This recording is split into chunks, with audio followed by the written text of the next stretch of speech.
Jon-Christopher is the White House correspondent for Real Political News and joins us on the line now. Hello, John. Hello, how are you, Nick? Good to hear your voice. Yes, very, very well. Thanks for joining us. Now, it's been quite a week. Donald Trump's peace plan, how's that going down in America? Well, the peace plan is a lot of the bravura, and, he's said that he's going to make this peace happen, and he wants to get it done by October 7th, don't you know, so he can say he beat them all on October 7th is when the horrible hostage takeover was happened, and that's what he wants to do, because his whole goal is to win the Nobel Peace Prize. That's his goal. That's why he's doing all of this, but he wants to do it expediently so he can get it all done by the 7th of October. Well, it's also the date of the announcement of the Nobel Peace Prize is next Friday. Right. So he's got a head of steam up because he wants it all done and dusted by then, so he can accept his gold coin.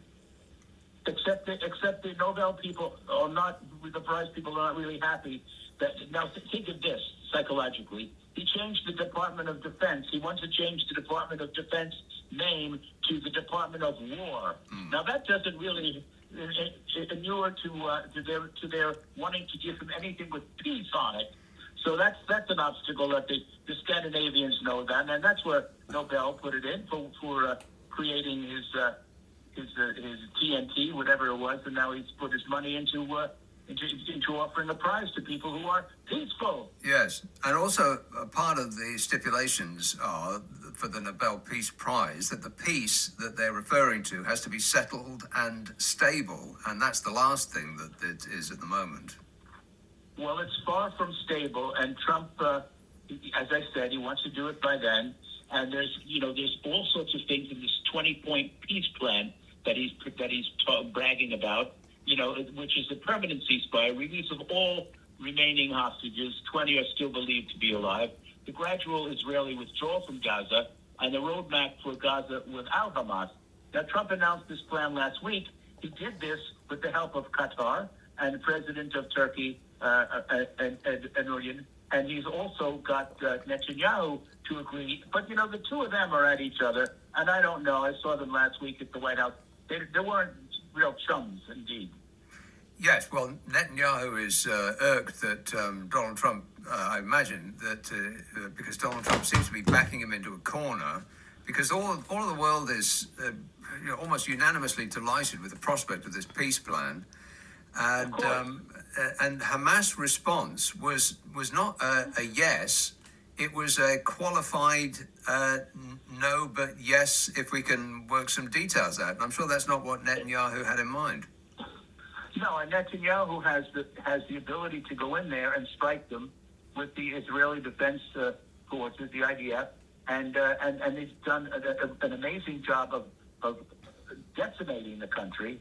And there's the issue with the Palestinians, and also in the West Bank, and we've been to Israel. We know what the country is like. It's very small. You have Gaza on one side. You have East Jerusalem on the other side, and it's difficult. But I don't think Trump understands how things are done. I don't think he's got a great grasp on world geography or world economics.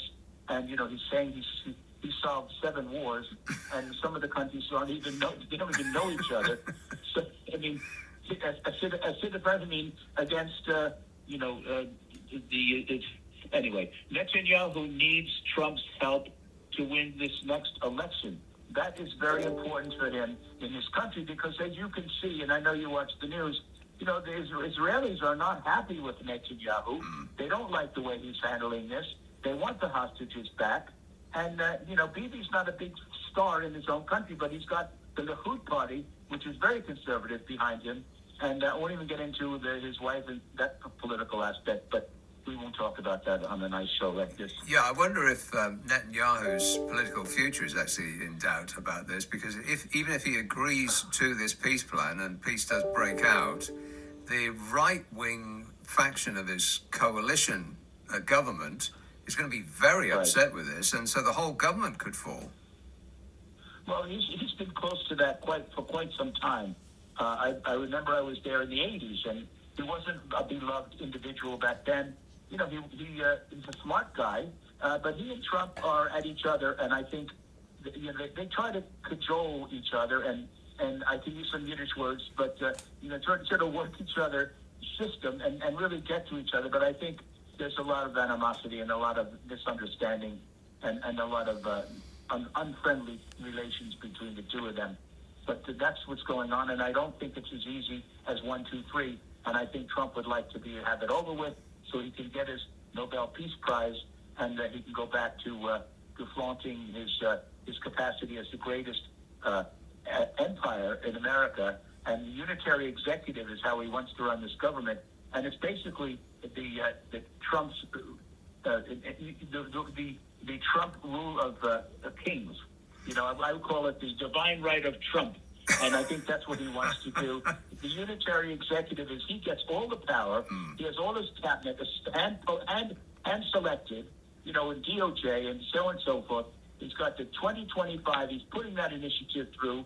He's got the OMB behind him. He's got the Bureau of Labor Statistics holding back the numbers, and the Fed can't even act on what they should do about on the 29th of October of what they should do in terms of raising the interest rates or not, and that affects us all. That affects the Brits and the Americans and our European allies and Japan, etc. So this is what he's holding up, and Trump is doing it for his own self-aggrandizement, which I've never heard of. I can't imagine that. But that's what he's about right now. So what's interesting? Yes, what's interesting about money is, and this is one of my Trump list. You don't do bingo in America, but we call it a bingo card here. But my list. We know bingo. Oh, okay. So on my Trump bingo card, 4 things got ticked off just this week: live stream and execution, and that would be the boats blown up in international waters off Venezuela without knowing who was in them. Yes. Yeah, the goon squad will shoot into crowds of protesters, and somebody got shot just this week. He will issue a small rebate from the tax that people have paid in tariffs and call it a Trump bonus, and he'll put his face on money. Now that is the most egregious to me, because I remember when JFK, who was my hero, was on that. I believe it was the dollar coin. It was so precious and so superior to anything I've ever seen. You know, the president is supposed to be dead before they put him on a coin. Yes. Now maybe they haven't. Maybe they're holding out on us. I shouldn't say that, but maybe they're not letting us be totally aware of what the president's condition is. But you know, there's questions about it. You know? But I mean, look, I hope he's okay. I mean, he is the president. We don't need that. But I mean, to put his face on the front of the coin, and then him going fight on the back of the coin. I mean, Lincoln and George Washington and all the greats. I mean, McKinley and all of the $5 bills, even the $2 bill with Thomas Jefferson is kind of, it's horrible. It's just kind of a trashiness to it. But, I mean, he's never stooped that low, but he will. I think the law is specific about this. You can't be alive and be on the money because America is not run by a king, which goes back to what you were saying about how he runs the country now. That's right, the divine right of king. The Supreme Court needs to decide whether they really want to give all of that power of the purse to oust one person, just one person, and change all the checks and balances forever in this country. And you know, when the Democrats get back in, they're going to take the same thing. They may go the same way. So you never know. This could be the end of what I've always appreciated as the democratic system in our country, and I've been proud of it. I've worked as part of the government during Clinton, and I was very honored to be part of this country's bureaucracy, several agencies. I want you to know, the hardest workforce ever. And I think it's a shame to see this kind of degradation of what the human elements of democracy and the things that make us strong are the things that make us noble, are the rights of people to speak, and free speech is very important.